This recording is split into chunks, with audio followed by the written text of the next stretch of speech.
बिस्मिल्लाहिर्रहमानिर्रहीम। अस्सलामुअलैकुम वरहमतुल्लाहि वबरकातुहू। मैं हूं मोहम्मद शिहाब सिद्दीकी और आप देख रहे हैं मेरे चैनल शिहाब व्यूज़। जैसा कि आपको मालूम है, आजकल एक प्रोग्राम मैंने शुरू किया हुआ है पावर प्लांट ऑपरेटर के ट्रेनिंग्स के बारे में। उसमें बेसिक चीज़ें भी चल रही हैं। इससे पहले हमने एनवायरनमेंट और हेल्थ को डिस्कस किया और सेफ्टी का आजकल इस पे चल रहा है। इससे पहले भी सेफ्टी के 2 लेसन में दे चुका हूँ। आज के लेसन में हम लॉकआउट टैगआउट के बारे में आपसे डिस्कस करेंगे। लॉकआउट टैगआउट है क्या? एक्चुअल लॉकआउट टैगआउट किसी भी काम करने के लिए लॉकआउट टैगआउट ज़रूरी होता है। ऐसा काम जिसमें आपको आइसोलेशन चाहिए होती है, आपको हर किस्म की आइसोलेशन, चाहे वो इलेक्ट्रिक हो चाहे वो मैकेनिकल हो, हर किस्म की आपको आइसोलेशन चाहिए उस मशीनरी पे काम करने के लिए। फिर वो लॉकआउट टैगआउट जो है वो बनाया जाता है। लॉकआउट टैगआउट का मेन मकसद आप इंसान की हिफाजत और काम करने वाले की हिफाजत और इक्विपमेंट दोनों की हिफाजत है। लॉकआउट टैगआउट में जब किसी भी शोबे ने किसी भी इक्विपमेंट पे काम करना होता है तो वो रिक्वेस्ट करता है ऑपरेशन स्टाफ से कि मुझे ये इस सिस्टम पे मेरे काम करना है और इस सिस्टम को आइसोलेट करके दिया जाए। तो जो सुपरवाइज़र है, शिफ्ट सुपरवाइज़र, शिफ्ट इंजीनियर, वो देखता है कि मैं इस इक्विपमेंट को दे सकता हूँ, कोई प्रोसेस में प्रॉब्लम तो नहीं आती। तो वो उसके बाद इस एक लॉकआउट टैगआउट जो है वो परफॉर्मा फिल करता है, जिसमें इस इक्विपमेंट के बारे में तमाम चीज़ें दर्ज होती हैं कि इसमें ब्रेकर लगा है तो कहाँ लगाया हुआ है, उसका नंबर क्या है, और उस पर जो लॉक लगना है उस पर नंबर क्या है, और जो इक्विपमेंट को आइसोलेशन कर दी हैं उस इक्विपमेंट के इनलेट, आउटलेट वाल, ड्रेन वाल्स, वेंट वाल, उनके हिसाब से तो उसका एक लॉकआउट टैगआउट तैयार किया जाता है। उस सिस्टम को बिल्कुल, उस आलात को सिस्टम से बिल्कुल आइसोलेट कर दिया जाता है और उसको डिप्रेशराइज कर दिया जाता है। सबसे पहले तो ये है कि इसमें सबसे पहले इलेक्ट्रिकल जो है वो हम से ओपन करते हैं, इसकी एनर्जी जो है उसको हम कट ऑफ करते हैं। तो सबसे पहले इसकी इलेक्ट्रिकल एनर्जी को कट ऑफ किया जाता है। उसके बाद इसमें ये है कि जो अपना इक्विपमेंट है वो अगर प्रेशर यूनिट है तो उसको डिप्रेशराइज किया जाता है। पहले तो उसका आइसोलेट किया जाता है सिस्टम से, ताकि उसमें जो तवानाई आ रही है वो आधी बंद हो जाए। उसके बाद इसको सिस्टम को डिप्रेशराइज किया जाता है और ड्रेन किया जाता है। जब मुकम्मल तौर पे सेटिस्फाई सुपरवाइज़र हो जाता है कि मैंने इस सिस्टम आले को आइसोलेट कर दिया है, अब इसमें काम करने के लिए किसी किस्म का ख़तरा नहीं है, तो फिर वो अपने ऑपरेटर को कहता है अब इस सिस्टम को लॉकआउट टैगआउट कर दो। वो उसके बाद ऑपरेटर उस सिस्टम के परफॉर्म को देखते हुए, उस लॉक नंबर को, उस टैग नंबर को देखते हुए इक्विपमेंट के पास जाता है, 1 बाय 1 देखता है और उसके बाद उस सिस्टम को आइसोलेट करता है। जहाँ ज़रूरत पड़ती है वहाँ अपना चेन से भी काम लिया जाता है। चेन को वॉल के अंदर लपेट के और उसे लॉक कर दिया जाता है, या वॉल के लिए स्पेशल एक टूल आता है, कवर आता है जो कि उसको कवर करता है, उसको लॉक कर दिया जाता है। इसी तरह जो इलेक्ट्रिकल आइसोलेशन है उसमें भी कुछ ब्रेकर ऐसे होते हैं जो वैसे उसमें कोई लॉक की पोजीशन नहीं होती, इसके लिए एक स्पेशल एक टूल आता है, वो उसके साथ लगाया जाता है और उसे लॉक कर दिया जाता है। तो इस तरह इस सिस्टम को लॉक करने के बाद दोबारा वो जो परफॉर्मर है, ऑपरेटर्स जो है लेके आता है सुपरवाइज़र के पास। ये एक्चुअल जो पहला जो ऑपरेटर है ये कहलाता है इनिशियल, जो है ना, जो इनिशियल किया जिसने इस परफॉर्म को, इस लॉकआउट को परफॉर्म किया। उसके बाद सुपरवाइज़र दूसरे ऑपरेटर को बुलाता है और उसको ये परफॉर्मेंस देता है और कहता है जाओ इससे जाके चेक करो। इसे कहते हैं सेकंड चेकर। सेकंड चेकर जाके वो हर टैग और हर लॉक को देखता है, ये प्रॉपर जगह पे वो टैग और लॉक जो है वो लगा है नहीं लगा। अगर उसमें कोई डिस्क्रिपेंसी होती है, कोई इसमें गलती होती है, फ़ौरन आकर सुपरवाइज़र को इन्फॉर्म करता है और सुपरवाइज़र उसको करेक्ट करके दोबारा से लॉकआउट टैगआउट को एक्टिव करता है। जब लॉकआउट टैगआउट परफॉर्मा तैयार हो जाता है तो फिर जो शिफ्ट सुपरवाइज़र है, शिफ्ट इंजीनियर है, वो मुतल्लिका शोबे के सुपरवाइज़र इंजीनियर को बुला के कहता है जी ठीक है अब आप काम कर सकते हैं, तो आप इस पर परमिट ले लें। तो उस लॉकआउट टैगआउट पे वो जो है साइन करता है, जो मेंटेनेंस का सुपरवाइज़र है और जो अथॉराइज पर्सन है वो साइन करके उसकी एक की लॉक बॉक्स में, जो लॉक्स लगे होते हैं वो जो कीबोर्ड में लॉक लगे होते हैं वो उनकी तमाम की आके एक लॉक बॉक्स में रखी जाती है। उस लॉक बॉक्स में काफ़ी कीज़ होती है, उनमें से उस बॉक्स को लॉक करके एक की उस सुपरवाइज़र को दे दी जाती है जिसने काम करना होता है। इसका मकसद ये, लॉक बॉक्स का मकसद ये होता है कि इसमें ज़्यादा की रखने का भी मकसद ये होता है कि एक मिनट में एक से ज़्यादा शोबे ने काम करना है तो हर शोबे को उसकी चाबी दे दी जाए, ताकि अगर किसी शोबे ने काम ख़त्म कर लिया है तो चाबी आ जाए और वो उसमें लॉक में लग जाए, लेकिन दूसरे शोबे ने जिसने काम ख़त्म नहीं किया वो चाबी उसके पास हो और लॉक बॉक्स खुलेगा नहीं जब तक वो चाबी नहीं आएगी। तो इस लॉक बॉक्स का जो है ये इस्तेमाल होता है और इस तरह जो है वो लॉकआउट टैगआउट परफॉर्म होता है। आइए हम आपको बताते हैं इसके बाकी भी जो इसमें है कि लोटो मैट्रिक्स क्या है और इसमें बहुत सारी चीज़ें इसमें डिस्कस करें। तो अब हम जिक्र करते हैं लॉकआउट टैगआउट के मैट्रिक्स के बारे में। एक होता है प्लान्ड एक्टिविटी और एक अनप्लान्ड एक्टिविटी। प्लान्ड एक्टिविटी ज़्यादातर शटडाउन के दिनों में होती है और इसमें जो है ना एक प्लान किया जाता है कि हमने इसका इक्विपमेंट में काम करना है और इसको जो है ना हमें इसमें इसकी सफाई करनी है या ओवरऑलिंग करनी है, तो ये प्लान एक्टिविटी है। अनप्लान एक्टिविटी में ये होता है कि कोई भी प्रॉब्लम आ जाती है, मतलब क्लॉगिंग हो गई है, चॉकिंग हो गई है, कि क्लीनिंग चाहिए, तो इस या किसी चीज़ का फिल्टर्स क्लीनिंग है, इस तरह की चीज़ें जो है ये अनप्लान एक्टिविटी में आती हैं और इसको भी फिर आदमी जो है लॉकआउट टैगआउट करता है और जो है उस लॉकआउट टैगआउट को परफॉर्म किया जाता है। लॉकआउट टैगआउट जब परफॉर्म हो जाता है उसके बाद इसको जब काम सारा कंप्लीट हो जाता है तो ऑपरेटर जो जाके जगह का मायना करता है, वो देखता है कि वहाँ से तमाम सफाई हो चुकी है, तमाम औजार हट चुके हैं और जो मेंटेनेंस टीम वहाँ से जा चुकी है और सुपरवाइज़र के पास मेंटेनेंस टीम का जो अथॉराइज पर्सन है वो आता है, वो परमिट वापस करता है, वो कहता है जी मैंने काम कर लिया है और इस दौरान ऑपरेटर भी जो है वो चेक कर लेता है सारा और सुपरवाइज़र उस लॉकआउट टैगआउट रिलीज करने का ऑर्डर ऑपरेटर को दे देता है और उसके जो मेंटेनेंस का जो अथॉराइज पर्सन है उससे उस लॉक बॉक्स की ले ली जाती है। उस लॉक बॉक्स के ओपन करके उसमें से तमाम कीज़ निकाल दी जाती हैं और तमाम सिस्टम को जो है वो लॉकआउट आउट सब ख़त्म किया जाता है। उसके लॉकआउट आउट ख़त्म करने के लिए सबसे पहले उस सिस्टम को जो है वो इंटैक्ट करना है, उस आले को उस सिस्टम के साथ इंटैक्ट करना है। उसके लिए ये होता है कि उसमें जो उसके आइसोलेशन वाल हैं उसको स्लोली खोला जाता है। उसके ड्रेन और वेंट्स से जब प्रेशर आना शुरू हो जाए या ड्रेन वाटर आना शुरू हो जाए या कोई भी लिक्विड है या कोई भी चीज़ है वो आना शुरू हो जाए तो उनको ड्रेन और वेंट को बंद कर दिया जाता है और उसके जो इनलेट आउटलेट आइसोलेशन वाल है उसको फुल ओपन कर दिया जाता है। उसके बाद उसका इलेक्ट्रिकल ब्रेकर ऑन किया जाता है, यानी कि क्लोज कर दिया जाता है। ये लॉकआउट टैगआउट ख़त्म करने का जो है वो तरीका है। इसमें अब कुछ चीज़ें और हैं जो डिस्कस करने वाली हैं, वो उसमें तकरीबन जो 10 पॉइंट्स हैं वो हम डिस्कस करेंगे कि क्या क्या पॉइंट जो हैं वो हमें इसमें मद्देनज़र रखने हैं।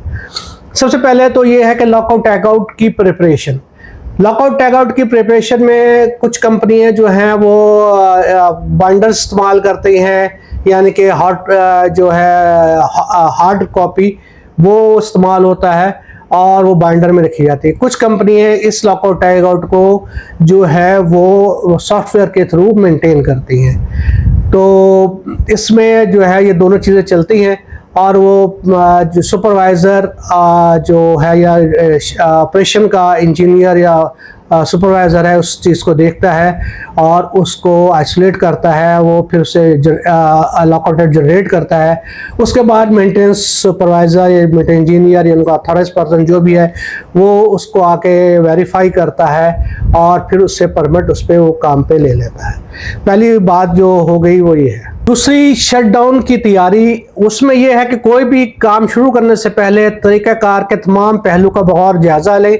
इस बात का तयन करें कि बंद करने के लिए कौन कौन से मुलाज़मीन और आलात ज़रूरी हैं, और यकीनी बनाएं कि तमाम मुलाज़मीन को शटडाउन में हिस्सा लेने की मुनासिब तरबियत हासिल है और वो इस तरबियत इस आले के मुतालिक वो जानते हैं, इस सिस्टम के मुतालिक जानते हैं, और इस सिस्टम को उन्होंने कैसे आइसोलेट करना है उन्हें सब इसके बारे में थॉरो नॉलेज होना चाहिए। कि कोई आप सिस्टम बंद करना चाह रहे हैं, आप सिस्टम के बंद करने में जो उसके है इक्विपमेंट्स वो कहाँ कहाँ लगे हैं, उस आइसोलेशन कैसे करी जाती है, सब आपको ऑपरेटर को, जो भी ये लॉकआउट परफॉर्म कर रहा है, उसको ये चीज़ मालूम होनी चाहिए। ऑपरेटर को ये मालूम होना चाहिए इस हालात में कहाँ से लाइनें आ रही है, पाइपलाइंस कहाँ से आ रही, कौन कौन सी आइसोलेशन इससे चाहिए होगी।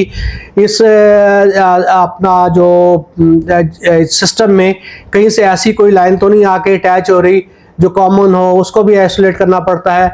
और इसके अलावा कोई और इसका कंट्रोल अगर सप्लाई आ रही है अलग से, तो उस कंट्रोल सप्लाई के ब्रेकर को भी ओपन करना पड़ता है। तो ये चीज़ें जो है वो इसमें मद्देनजर, ये सेकंड पॉइंट है जो आपने मद्देनजर रखा है। तीसरा, आप जो शिफ्ट सुपरवाइज़र या शिफ्ट इंजीनियर है उसको ये मालूम होना चाहिए कि ये जो काम मांगा है, इस काम करने के लिए इसमें कौन कौन मुतासिर होंगे। अगर किसी पावर सप्लाई ऑफ करते हैं तो उसके साथ अगर किसी और की पावर सप्लाई है, वो कौन कौन से इक्विपमेंट है, कौन कौन से जो आलात हैं, या कौन कौन सा जो शोबा है वो उससे मुतासिर होगा। उस शोबे के लोगों को पहले से इन्फॉर्म कर दिया जाए कि भाई हम भी इस काम करना जा रहे हैं और ये काम इतनी देर का काम है और ये इतने बजे शुरू होगा और एक्सपेक्टेडली ये इतने बजे कंप्लीट होगा, इसलिए आप अपनी तैयारी पूरी कर लें। और जो मुतासर अफराद हैं वो इस बारे में अगर उनका कोई इशू है वो शिफ्ट सुपरवाइज़र से, शिफ्ट से डिस्कस करेगा। अगर वो कोई ऐसा इशू है जिसके में शिफ्ट सुपरवाइज़र ये सिस्टम नहीं दे सकता, तो फिर मेंटेनेंस के सुपरवाइज़र से कहेगा कि भाई इस वक्त हम जो है इस आले पे हम शटडाउन नहीं दे सकते, इसको बात के लिए मौखर कर दें। लॉकआउट टैगआउट जब प्रिपेयर हो जाता है तो ऑपरेटर को दिया जाता है। ऑपरेटर की जिम्मेदारी ये है कि वो उसको इक्विपमेंट को मुकम्मल तौर पे बंद करे, और उसमें जो है लॉकआउट टैगआउट का जो तरीक़ाकार उसने दिया हुआ है, जो परफॉर्मा उसके पास आया है, उस परफॉर्मे के हिसाब से उसको स्टेप बाय स्टेप इस लॉकआउट टैगआउट को परफॉर्म करे। उसमें स्टेप को आगे पीछे ना करे। कुछ स्टेप ऐसे होते हैं जिसके आज आगे पीछे करने से कोई जो है मसाइल पैदा होते हैं, इसलिए जो स्टेप बाय स्टेप जो परफॉर्म बना हुआ है तो ऑपरेटर को चाहिए उससे पे बिल्कुल उसी तरह अमल करे जिस तरह वो लिखा हुआ है। चौथा पॉइंट था। और पांचवा पॉइंट ये है कि आलात को बिल्कुल आइसोलेट कर दे। जैसे पहले भी बता चुका हूँ, आला किसी भी सिस्टम के दूसरे आले से मुकम्मल तौर पे आइसोलेट हो, उसमें किसी किस्म का कोई भी सिस्टम से कोई पाइपलाइन आ रही है तो उसको आइसोलेट किया जाए, कोई पावर सप्लाई है तो उसे आइसोलेट किया जाए। तो ये मुकम्मल तौर पे इसको आइसोलेट किया जाए, कंफर्म करे कि रोटेशन रुक चुकी है। अगर आला चला बंद किया है तो उसकी रोटेशन रुक चुकी है, उसमें सिस्टम जो है ना अब डीप्रेशर इसके लिए तैयार है। इसमें एक बात का और ख्याल रखना है कि इसमें जो आपके सिस्टम में जो इस आले पे कंट्रोल सप्लाई है वो भी ऑफ हो, चाहे वो न्यूमेटिक कंट्रोल की हो चाहे वो इलेक्ट्रॉनिक कंट्रोल की हो। अगर उसमें एयर आ रही है कहीं से, वो एयर सप्लाई भी बंद कर दी जाए। आग और कोई किसी किस्म की अगर केमिकल कोई लाइन आ रही है, उस केमिकल लाइन को बंद कर दिया जाए। यानी कि यही है कि इस सिस्टम को, इस आले को मुकम्मल तौर पे आइसोलेट कर दिया जाए। लॉक और टैग में लॉक और टैग जो ऑपरेटर को दो दिए जाते हैं उस पर सारी तफसील दर्ज होती है, और इस तफसील में लिखा होता है कि ये आला कहाँ वाक़ है और इसका जो टैग नंबर है वो क्या है, जो आले का एक अपना टैग नंबर होता है वो क्या है, और ये टैग कहाँ लगाना है। उस टैग को उस आले के जो टैग नंबर है उसके हिसाब से चेक करके और वो आले पे वो लगा दिया जाता है। ये कंफर्म कर दिया जाता है हाँ यही आले का नंबर है और यही इस टैग पे लिखा हुआ है। इस टैग पे जो है तफसील सारी दर्ज है। इस टैग पे जो टैग बनता है इस पे 3 आदमियों के साइन होते हैं, एक इनिशियल पोजीशनर का और उसके बाद सेकंड चेकर का और आखिर में शिफ्ट सुपरवाइजर का जो अथोराइज है इस लॉकआउट टैग आउट को।